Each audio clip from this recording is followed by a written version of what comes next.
The geopolitical landscape of Europe has been irrevocably altered.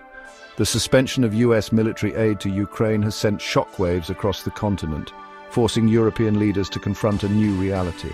The era of unquestioned American security guarantees is fading. Europe must now contemplate a future where its own defense capabilities are paramount. The recent summit in Brussels, convened against this backdrop, marks a potential turning point in European history. The decision by the United States to suspend military aid to Ukraine has exposed Europe's vulnerabilities. For decades, European nations have relied on the US security umbrella, allowing them to prioritize economic integration over robust defense spending. This reliance, however, now appears increasingly tenuous. The US withdrawal from Afghanistan and its evolving relationship with Russia have raised serious questions about the reliability of American commitments. European leaders find themselves at a crossroads. The ongoing conflict in Ukraine underscores the fragility of peace in Europe. It serves as a stark reminder that military aggression remains a tangible threat even in the 21st century. The suspension of US aid has forced Europeans to confront a difficult truth. They can no longer afford to outsource their security to Washington. The Brussels summit, therefore, carries immense significance.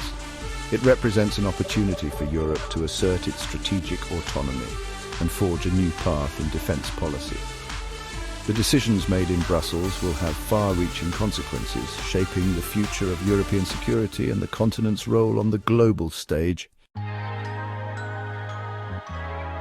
Ukrainian President Volodymyr Zelensky's presence at the summit cast a long shadow over the proceedings. His arrival in Brussels was not merely a symbolic gesture. It was a powerful reminder of the high stakes at play. Zelensky's message to European leaders was clear and urgent. Ukraine needs immediate and substantial military assistance to withstand Russian aggression. Zelensky's address to the summit was both a plea for help and a stark warning. He painted a grim picture of the situation on the ground, emphasizing the human cost of the conflict.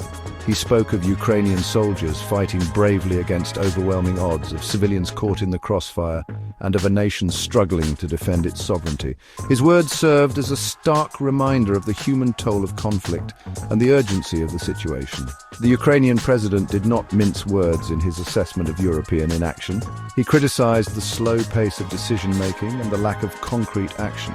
He reminded European leaders that every day of delay meant more Ukrainian lives lost. His message resonated deeply with many in the room, prompting calls for a more robust and unified European response. Zelensky's visit to Brussels was a defining moment for the summit. It injected a sense of urgency and purpose into the discussions, forcing European leaders to confront the human consequences of their decisions. His words served as a powerful call to action, urging Europe to shed its hesitancy and embrace a more assertive role in defending its values and interests. In response to the escalating crisis, European Commission President Ursula von der Leyen has unveiled an ambitious plan to bolster the continent's defense capabilities. Her proposal, dubbed ReArm Europe, seeks to mobilize a staggering €800 billion over the coming years. This unprecedented investment aims to transform the European Union into a credible military power capable of deterring aggression and safeguarding its interests. The ReArm Europe plan is not merely about increasing defense spending, it represents a fundamental shift in European strategic thinking. It acknowledges the need for the EU to assume a more proactive role in global affairs, moving beyond its traditional focus on soft power and diplomacy. Von der Leyen's vision is one of a more assertive European Union, capable of defending its values, protecting its citizens, and projecting power on the world stage. The €800 billion investment will be channeled through a combination of mechanisms designed to maximize impact and ensure a coordinated approach. A key pillar of the plan is the creation of a new defense investment instrument, a dedicated fund to finance joint defense projects among member states. This instrument will prioritize investment in critical areas such as air and missile defense, drone technology, and cyber warfare capabilities. Von der Leyen's plan has been met with mixed reactions. While many welcome the renewed focus on defense and the commitment to increase spending, concerns remain about the plan's feasibility and the potential for internal divisions. Some member states, particularly those with strong pacifist traditions, are wary of a militarized European Union. Others question the ability of the EU to effectively coordinate defense policy and overcome long-standing disagreements among member states. Central to von der Leyen's Rearm Europe plan is the establishment of a dedicated defense investment instrument. This financial mechanism will serve as a war chest, providing 150 billion euros in loans to member states for collaborative defense initiatives. By pooling resources and expertise, the EU aims to eliminate duplication and accelerate the development of crucial military capabilities. The Defence Investment Instrument will prioritise strategic areas where joint action yields the greatest benefits. High on the agenda is the enhancement of European air and missile defence systems, a critical vulnerability exposed by the conflict in Ukraine. Investments in drone technology, both for offensive and defensive purposes, will also be prioritised, recognising the evolving nature of warfare. Beyond addressing immediate threats, the instrument will support the development of cutting-edge technologies with long-term strategic value. This includes research and development in artificial intelligence, quantum computing, and hypersonic weapons systems. By investing in these frontier technologies, the EU aims to maintain a technological edge in an increasingly competitive global landscape. The success of the Defence Investment Instrument hinges on the willingness of member states to prioritise collaborative projects over national procurement programmes. Historically, European defence cooperation has been plagued by fragmentation and a preference for national solutions. Overcoming these entrenched interests will require strong political will and a shared sense of urgency among EU member states. Section 5. Circumventing constraints, national escape clauses and fiscal flexibility. The ambitious scale of the Rearm Europe plan necessitates innovative solutions to address potential budgetary constraints.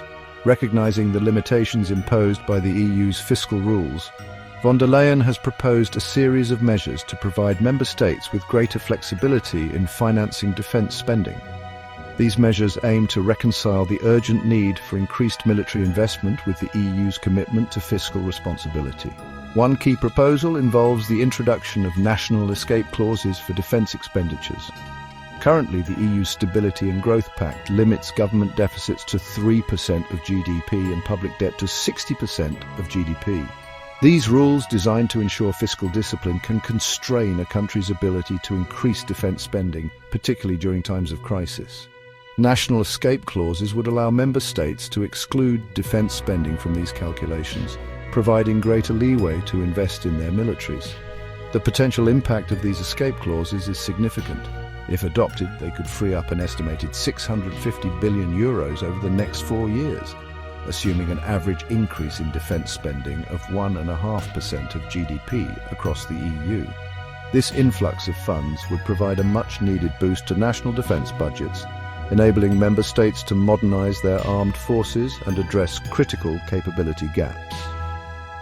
However, the proposal for national escape clauses has faced pushback from some member states, particularly those advocating for strict adherence to fiscal rules.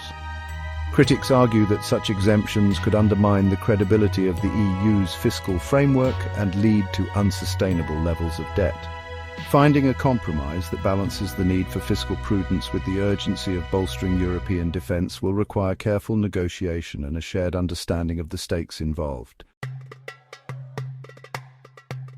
Section 6. Beyond the budget, cohesion, investment and private sector engagement. The success of the Rearm Europe plan hinges not only on increased budgetary allocations, but also on a comprehensive approach that leverages existing EU instruments and fosters collaboration between the public and private sectors. Von der Leyen's vision extends beyond traditional defence spending, encompassing a range of measures designed to stimulate innovation, promote dual-use technologies, and maximise the impact of every euro invested. One avenue being explored is the redirection of funds from the EU's cohesion policy, a massive investment programme aimed at reducing regional disparities within the bloc. While traditionally focused on infrastructure, education and social programmes, Cohesion policy funds could be partially reallocated to support dual-use projects with both civilian and military applications. This could include investments in critical infrastructure, such as transportation networks and energy grids, designed to withstand disruptions and enhance military mobility. The European Investment Bank, the EU's lending arm, will also play a crucial role in mobilizing private capital for defense-related projects. The EIB's mandate will be expanded to facilitate investment in technologies with both civilian and military applications, such as artificial intelligence, cybersecurity, and space-based systems. By leveraging its financial firepower and expertise, the EIB can incentivize private sector participation and accelerate the development of cutting-edge technologies crucial for European defense. Recognizing the importance of a vibrant and innovative defense industrial base, the ReArm Europe plan also emphasizes support for small and medium-sized enterprises operating in the defense sector. The European Defence Fund, established in 2021, will provide grants and other financial instruments to foster collaboration between SMEs and larger defence contractors, promoting innovation and strengthening the competitiveness of the European defence industry. Section 7. A continent divided, disparities in defence spending and political will.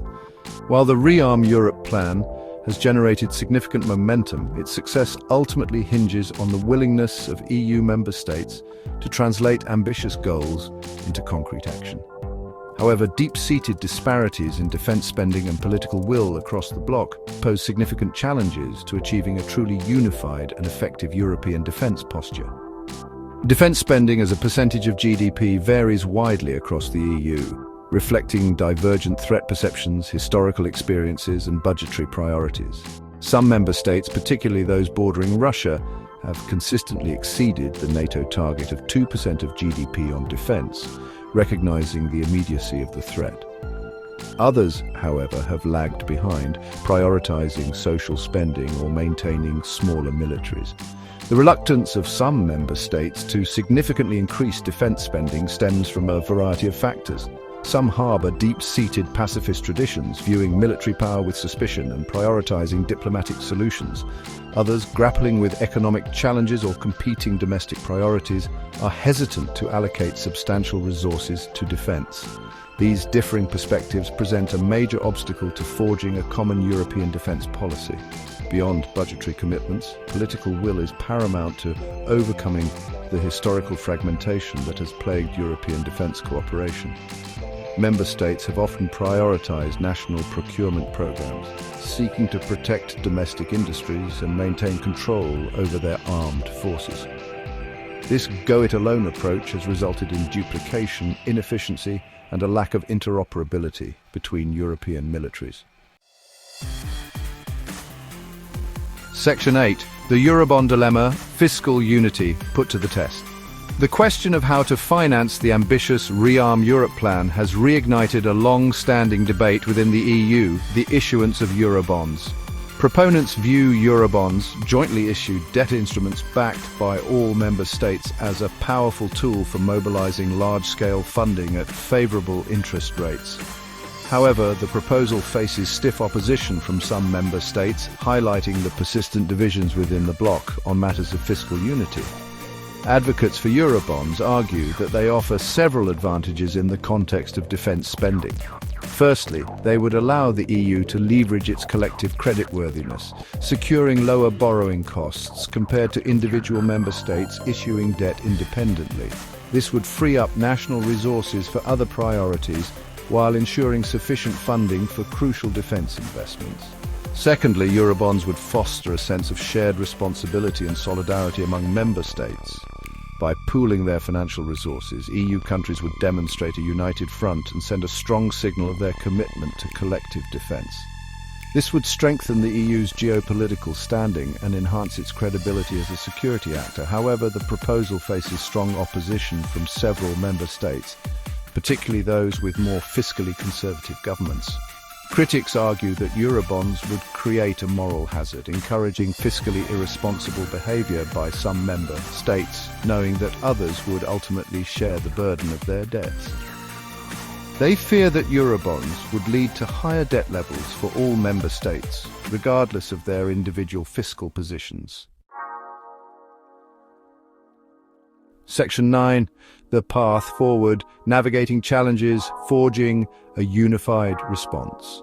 The Rearm Europe plan represents a watershed moment for the European Union.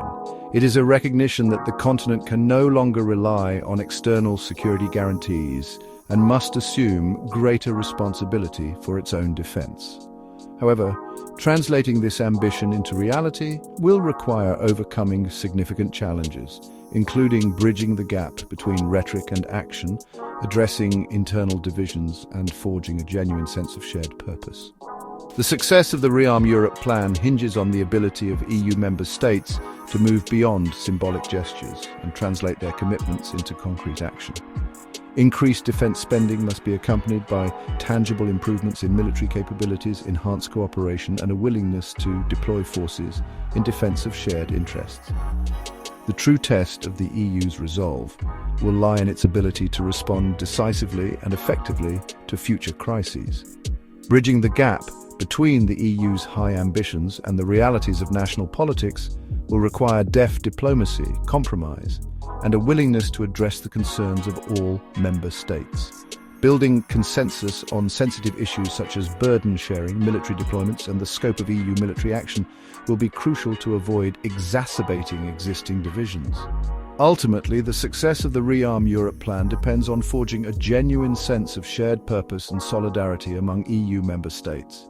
The EU must articulate a clear and compelling vision for its role in the world, outlining the values and interests it seeks to defend. This shared vision must resonate with citizens across the continent, fostering a sense of collective responsibility for European security.